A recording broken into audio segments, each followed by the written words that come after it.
Okay, இப்போ நம்ம சின்ன மிஷினில் எப்படி நூல் மாட்டுறது அப்படின்னு சொல்லி பார்க்கலாம். ஃபஸ்ட்டு பார்த்தீங்கன்னா இந்த பின்னில் வந்து ஃபஸ்ட்டு த்ரெட்டை மாட்டிக்கோங்க. அதுக்கப்புறம் இந்த ஹூக்கில் மாட்டிட்டு இதை வந்து டென்ஷன் சொல்லுவாங்க, த்ரெட் டென்ஷன் சொல்லுவாங்க, ரெகுலேட்டர்னு சொல்லுவாங்க.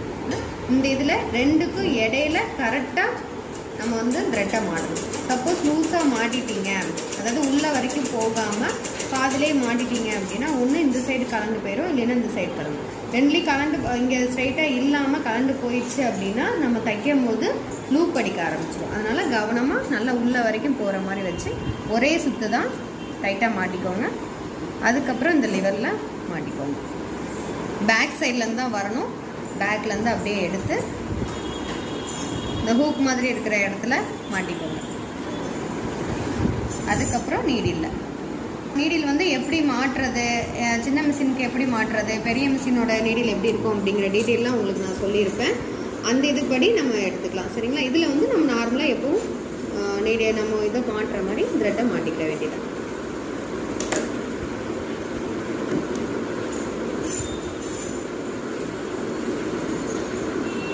அவ்வளோதான்.